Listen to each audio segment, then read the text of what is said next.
Hello and welcome! Today I want to take a look at Scooby-Doo Who Watches Who for the PSP. I've had this game in my collection for some time now, and for some reason I never played it beyond the opening cutscene. I'm hopeful that this game will be at least as fun as the other Scooby-Doo games from this era, like Scooby-Doo Unmasked, but the fact that this was a portable only game with the DS port, like SpongeBob SquarePants The Yellow Avenger, it gives me a bit of concern.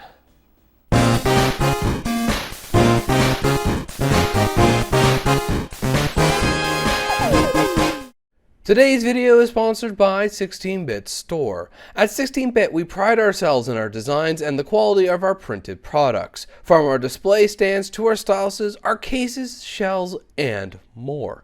Explore our selection at 16bitstore.com today and get 15% off your next order with offer code 16bitreview when you order 2 or more items.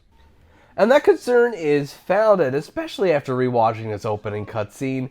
Something about it just makes me want to cringe and just turn it off immediately. Since the game's premise is that there's a reality TV show called Ghost Scene Investigators, which has a Scooby-Doo-esque intro and everything. And for some reason, the Scooby Gang and them are competing in a mystery-solving competition with the Scooby. Yeah, I really don't want to watch this anymore.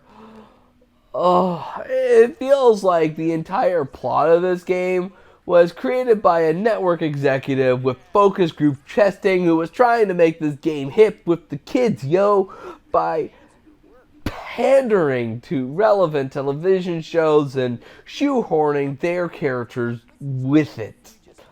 I really don't blame myself in the past for not looking beyond this cutscene.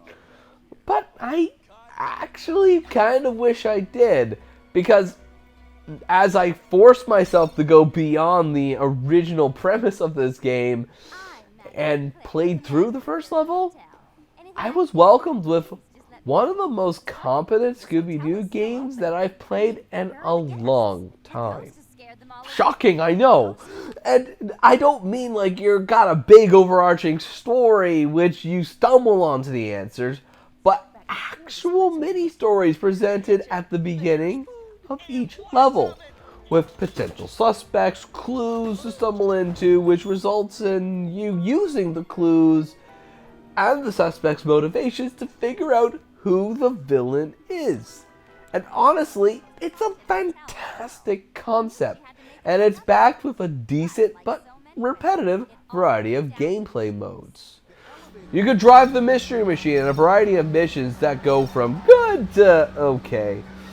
You also have a variety of 3D platforming levels, which works really well on the PSP, with a specific focus on just making it to the end of a level, with no real need or reason to actually fight the enemy. It's an excellent style for Scooby-Doo, though at times can be glitchy with some moves that aren't the most productive. Then you finally have the chase levels that are honestly fantastic, as you're frantically running away from the monster of the week, much like you do in a Crash game. And it's here you'll find a lot of the game's glitchiness to work in your favor. This really isn't the most polished game on the PSP, but honestly, with the game's excellent aesthetics, voice acting, which might have been pulled from the previous games, not sure about that, and clues to collect within the levels, it's a very easy to overlook a lot of this game's faults. And with it being a portable game, you could ignore a lot of the graphical issues with its blocky visuals and lack of draw distance.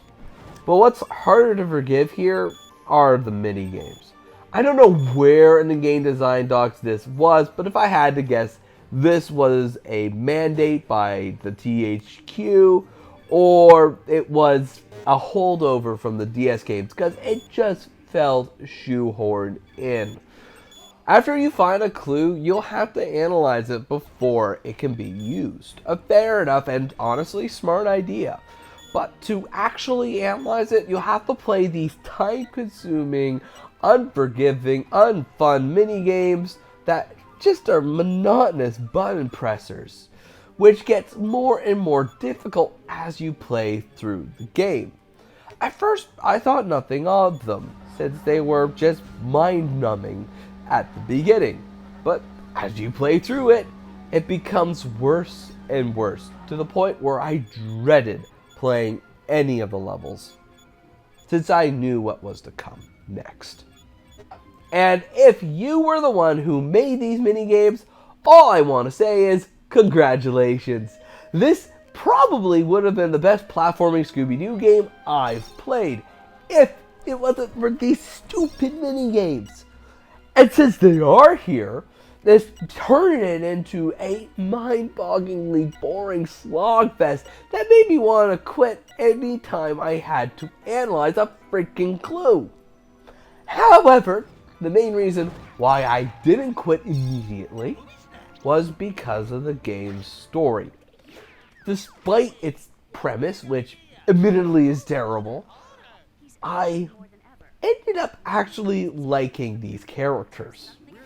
I like the mysteries. I actually do like the villains, which can actually change from playthrough to playthrough on the PSP version.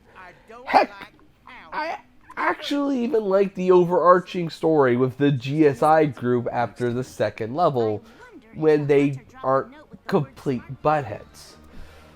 This game is truly designed to be replayable, and in its core, it has the structure to be amazing. But with the combo shot of the terrible pace-breaking minigames and the small issues littered throughout the game, like the enemies being reused designs from older Scooby-Doo cartoons, it just makes me never want to play this game ever again. Which is truly a shame, since if it wasn't for the minigames, and this game's worse, it's on par, though rough around the edges, with the other Scooby-Doo games from this era. And at its peak, it has the formula to be one of the best Scooby-Doo games that I have ever played. However, as it is, I sadly cannot recommend this game to anyone.